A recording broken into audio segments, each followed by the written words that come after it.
आज हम लोग सीखेंगे पंक्चुएशन मार्क्स, और अगर इसे प्रॉपरली पुट नहीं किया जाए तो कैसे अर्थ का अनर्थ हो जाता है वो हम इसमें देखेंगे। स्टार्ट करने से पहले सेशन आई वुड रिक्वेस्ट, अगर आपने अभी तक इंग्लिश विद आरजे सब्सक्राइब नहीं किया हो तो प्लीज़ इसे सब्सक्राइब कीजिए, एंड आपको ये सेशन पसंद आता है तो प्लीज़ लाइक कीजिएगा और कमेंट में मुझे बताइएगा आप और क्या सीखना चाहते हैं इंग्लिश में। तो चलिए स्टार्ट करते हैं और देखते हैं पहला एग्जाम्पल। चलो खाओ बच्चों। ये तो आपको लग रहा होगा अरे मैडम क्या पूछ रहे हो आप, ये तो बहुत ही ईजी है, अभी बता देता हूँ। Let's eat kids. आपने बता तो दिया, लेकिन पता है जो आपने बताया है वो गलत है। इसका मतलब क्या होगा? इसका मतलब होगा चलो बच्चों को खाते हैं। क्या बोल रहे हैं आप? इसका एक्चुअल कैसे लिखेंगे इसे मैं बताती हूँ। चलो खाओ बच्चों को, इसे आप लिखोगे let's eat comma kids. Do you see a comma can save a life, वरना तो आज बच्चे गए ही थे अगर ये कॉमा नहीं लगा होता तो। देखते हैं कुछ और एग्जाम्पल्स। सो ये है करेक्ट यूसेज ऑफ कॉमा। मुझे खाना बनाना, बिल्लियाँ और डांस करना पसंद है। तो इसे कैसे बोलेंगे? अभी आपकी हॉबीज़ इतनी सारी हैं तो उन्हें कैसे बोला जाएगा, कैसे लिखा जाएगा, देखते हैं। आई like cooking cats and dancing. ये बट इट इज़ इनसेन। पता है आप क्या बोल रहे हैं? आप बोल रहे हैं मुझे बिल्लियाँ बनाना और डांस करना पसंद है। क्या कहना क्या चाहते हैं आप? I like cooking cats and dancing. See, do you see? लोग क्या मिस इंटरप्रेट कर सकते हैं। लोगों को लगेगा आप वैशी दरिंदे हैं और आपको बिल्लियों को पका के खाना पसंद है। Oh god. So a comma can save the cats too. अब क्या हुआ? आपका आपकी गर्लफ्रेंड से झगड़ा हो गया, बात करना बंद, मैसेज का रिप्लाई नहीं कर रही है, तो आपके एक फ्रेंड ने सजेस्ट किया भाई वो बात नहीं कर रही है, एक काम करो उसे मैसेज भेज दे, मुझे माफ़ कर दो और मैं तुमसे प्यार करता हूँ, तो खुश हो जाएगी। तो आप तो बिल्कुल खुश, चलो अभी मैं मैसेज करूँगा उसे और इंग्लिश में करूँगा और खुश हो जाएगी। तो आपने उसे मैसेज कर दिया आई am sorry I love you. और भाई आपकी जो मैडम थी वो तो है इंग्लिश की टीचर, उन्होंने देखा और बोला व्हाट रबिश, मेरी गलती है, मैं तुमसे प्यार करता हूँ, और आपको कर दिया ब्लॉक। भाई तो ऐसे नहीं लिखना है, आपने लिखा तो सही है लेकिन आपको यूज़ करना पड़ेगा semicolon. So a semicolon can save the relationship to sweethearts. याद रखना होगा आप लोगों को ये। I am sorry I love you. In fact, hyphen is also very important. See, 25 rupee note. Here you say you need 25 rupees note, which is 100 rupees. But if you have put 25 rupee note, if you have put hyphen between 25 rupee note, it becomes 25. So you need to remember how you should put the hyphen correctly. So आपको एक चीज़ तो समझ में आ गई होगी कि अगर punctuation सही से यूज़ नहीं किया ना और थोड़े बेचारे समझदार इंसान को कुछ भेजा तो वो तो आपका मैसेज पढ़ के या तो चक्कर खा के गिर जाएगा या कुछ और भी हो सकता है, उसकी जिम्मेदार मैं नहीं हूँ। तो चलिए समझते हैं यूज़। सबसे पहले देखेंगे हम फुल स्टॉप। फुल स्टॉप मतलब गाड़ी चल रही है और एकदम से रुक गई, टक टक टक, पूरा खत्म, रुक जाना है, वही है ये। जब कोई सेंटेंस खत्म होता है उसके अंत में आपको यूज करना है फुल स्टॉप। जैसे सारा went to the school, so here it's very very very simple, she went to the school, इधर आ जाएगा full stop. This can also be used in many abbreviations. Abbreviations मतलब जो हम छोटे रूप में लिखते हैं, Mrs, mister, MLA। So Mrs Sharma will attend the party.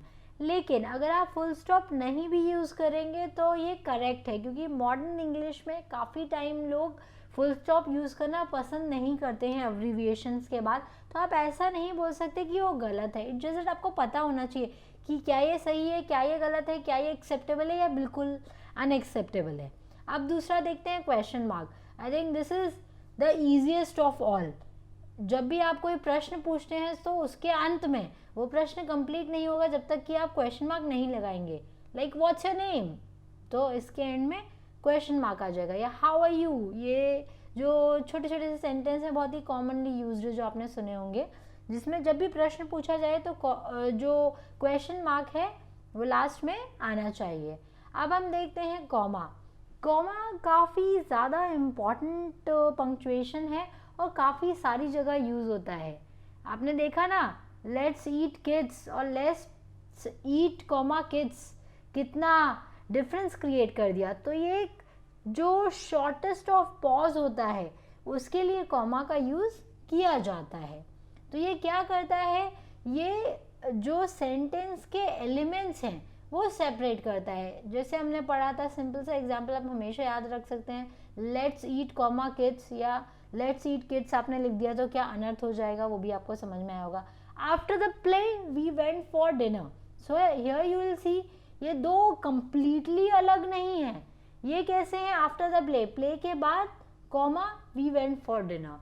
तो बेसिकली जो एलिमेंट ऑफ सेंटेंस है वो सेपरेट करने के लिए हमने कॉमा का यूज़ किया। या फिर आप यूज़ कर सकते हैं जब कोई लिस्ट की बात कर रहे हैं और उसमें जो आइटम्स हैं उन्हें सेपरेट करना है कि चलो आप पिकनिक जा रहे हो तो you should keep water bottle, some snacks, sweater, something something. So like whatever things you want to keep, you can separate it from there. Like I got phone, laptop and sweets as my birthday gift. So here what you are doing, आपको क्या क्या मिला, phone मिला, laptop मिला और sweets मिले, तो आपने फ़ोन और लैपटॉप को कैसे सेपरेट कर लिया, सिंपली कॉमा लगा। To mark off noun in opposition. So यहाँ पे कॉमा का यूज़ हम लोग नाउन को मार्क ऑफ करने के लिए भी करते हैं ऑपोजिशन में। जैसे कि मैं बात कर रही हूँ महात्मा गांधी की, कि Mahatma Gandhi he died in this particular year, but आपको पता ही नहीं है महात्मा गांधी कौन है, तो मैं उनके बारे में एक डिटेल दे दूंगी इन बिटवीन। देखते हैं कुछ example. Pandit Nehru comma the first prime minister of India comma died in 1964। So this way also you can use it. तो जब भी आप लोगों को किन्हीं लोगों को एड्रेस कर रहे हैं, उनसे बात कर रहे हैं, तो वो दो चीज़ें सेपरेट करने के लिए अभी आप कॉमा का यूज़ कर सकते हैं। जैसे कि how are you Mohan, here से I am fine Ram. So if they are conversing with each other, they can separate it like this.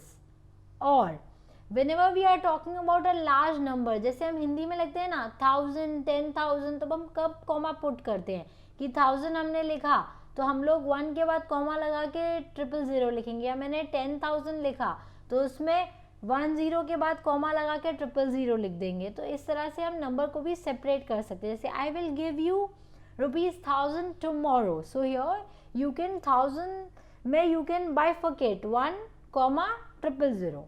अब हम अंडरस्टैंड करेंगे कोलन का यूज़। कोलन भी काफ़ी इम्पॉर्टेंट पंक्चुएशन मार्क्स है और ये बेसिकली बताता है जब भी आप किसी चीज़ के बारे में बता रहे हैं और सीरीज ऑफ आइटम्स बता रहे हैं या एक चीज़ के कई सारे एग्जाम्पल दे रहे हैं, तब आप यूज़ कर सकते हैं। कुछ लोग कोलन के साथ हाइफन का भी यूज़ करते हैं, तो वो कर सकते हैं। It's like that. Please pack below items for vacation, water bottles, ball, hat. So I'm sure you must have seen in so many examples people say कि given below are the things, please see the below example, and they will put colon after that. This basically denotes series of item or some sort of examples if we are giving in a particular sentence, list of examples if we are giving. So now we will see semicolon. Semicolon का use I told you, I'm sorry, colon, I love you. So you need to remember when there are two sentences and they are linked to each other but they are separate at the same time, so you have to put semicolon there. So used to connect closely related independent clause. The class was cancelled today, teacher was sick. Now we'll see the easiest of all, exclamation mark. So exclamation mark is like it will show the excitement, surprise or alarm, like congratulations, I'm so happy for you, or oh, I'm so sorry for your loss. We will now see apostrophe. Apostrophe का use हम दो चीज़ों में कर सकते हैं। One, आप जब भी कॉन्ट्रैक्शन वर्ड्स बनाते हैं तब आप अपोस्ट्रॉफी का यूज़ कर सकते हैं। You can also show possessiveness through apostrophe. So we'll see, Ram's dog is barking on the road. So here ये डॉग किसका है? राम का है, जो रोड पे चिल्ला रहा है। कंट्रैक्शन में I don't know about this, मुझे इसके बारे में नहीं पता। इनफैक्ट पोजेशन में काफ़ी सारे होते हैं। ये तो मैंने बात की जब मैं सिंगुलर नंबर की बात कर रही हूँ, सिंगुलर नाउन की बात कर रही हूँ जो उसका पोजेशन दिखा रहे हैं। प्लूरल नाउन के भी पोजेशंस होते हैं, लेकिन वो सारी चीज़ें आप डिटेल में, अगर आपको अपोस्ट्रोफी पढ़ना है तो मेरा एक स्पेसिफिक सेशन है, उसमें आप सारी डिटेल ले सकते हैं। उसका लिंक मैं डिस्क्रिप्शन बॉक्स में डाल रही हूँ, आप जाके उसे भी रेफर कर सकते हैं आपको अपोस्ट्रोफी को अगर मास्टर करना है तो।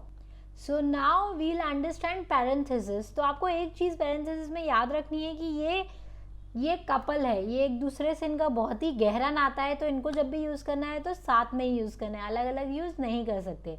ये बेसिकली क्या करते हैं, आपको एडिशनल इन्फॉर्मेशन देते हैं किसी भी सेंटेंस में। जैसे मैंने बात की शी वॉज हिज सिस्टर, तो यहाँ पे वो उसकी बहन तो है लेकिन from his father's first marriage, तो ये एडिशनल इन्फॉर्मेशन आपको मिल गई क्योंकि ये पैरेंथेसिस था। या फिर जब भी हम बात करते हैं एब्रिविएशंस की, तो पैरेंथेसिस एब्रिविएशंस को डिस्क्राइब करते हैं। Like Mohan has been appointed CEO, so here it is CEO is chief executive officer. So basically parenthesis में मैंने एब्रिविएशन को डिस्क्राइब कर दिया है। अब हम यूज़ पढ़ेंगे हाइफन का। हाइफन बेसिकली क्या करता है, ये जो दो या दो से ज़्यादा जो कंपाउंड वर्ड्स होते हैं उनको ज्वाइन करने का काम करता है। जैसे कि he studies 18th century literature, so here 18th century these are like compound words, इनको अटैच करने का काम हाइफन ही कर रहा है। या फिर मैंने बोला my mother in law is very supportive, so here mother in law this is like a compound word, cluster of compound words. तो इसको जब मुझे लिखना होगा तो मुझे हाइफन लगाना होगा, my mother hyphen in hyphen law, then this will be correct and complete, otherwise it will be incorrect. अब हम यूज़ पढ़ेंगे कोटेशन मार्क्स का। कोटेशन मार्क्स बेसिकली यूज़ किए जाते हैं जब भी किसी ने जो कुछ कहा उसको सेम जिस तरह से उन्होंने कहा है सेम तरह से हमको दर्शाना है। हम पढ़ते हैं ना बहुत सारे कोट्स, तो आपने देखा नहीं है कोट्स कैसे रहते हैं, हमेशा अपना डबल कोटेशन मार्क्स में आपको हमेशा दिखेंगे। क्यों? क्योंकि उन्होंने जैसे कहा है उन्होंने वैसा का वैसा ही बता दिया। कितने सारे हम पढ़ते हैं, बुद्धा का सेइंग, हिटलर ने ये कहा या किसी और ने ये कहा। या फिर मैंने बोला Ravi said please give me my mobile phone, मुझे मेरा मोबाइल फ़ोन दीजिए। सो हियर जैसा उसने कहा वैसा का वैसा हमने डाल दिया कोटेशन के अंदर। या फिर कोटेशन मार्क्स को यूज़ किया जाता है जब हम किसी इंडिविजुअल एपिसोड एक टीवी सीरीज़ का बता रहे हैं, या एक कोई पर्टिकुलर सॉन्ग को हाईलाइट करना है, या हमको किसी आर्टिकल्स के टाइटल हाईलाइट करने हैं। जैसे मैंने बोला Rahul is watching Tom and Jerry cartoon on TV, so here I wanted to highlight कि भाई वो वॉच तो कर रहा था लेकिन क्या वॉच कर रहा था वो मेरे को हाईलाइट करना था, इसीलिए मैंने कोटेशन मार्क्स यूज़ कर दिया। तो अगर आप देखेंगे quotation is like very easy, quotation को हमेशा कोट से याद रखिए तो आप ज़्यादा रिलेट कर पाएंगे। Now we will understand ellipsis. I am sure dot dot dot dot dot dot से आपका बहुत ही गहरा नाता होगा। हम देखते हैं ना to be continuous dot dot dot dot dot और आगे फिर आगे चीज़ें आती हैं। तो बेसिकली ये क्या होता है, ये बताता है कि that part of the text has been intentionally been left out. So basically ellipsis बताता है कि कोई part intentionally छोड़ दिया गया है, एक लंबा सा pause जो create कर देता है। जैसे example 0, 2, 4, then you can understand it will not be 5 after that, it will be 6. So ये होता है हमारा ellipsis। तो हम लोगों ने इस सेशन में आप देखेंगे 11 पंक्चुएशन मार्क्स पढ़े। So इसी के साथ हमारा ये सेशन पंक्चुएशन का ख़त्म होता है और आई एम श्योर आज के बाद आप कोई भी लोग पंक्चुएशन में कभी कोई गलतियां नहीं करेंगे। गलतियां करेंगे तो याद रखना, let's eat kids, never forget that guys. Happy learning to all of you, bye.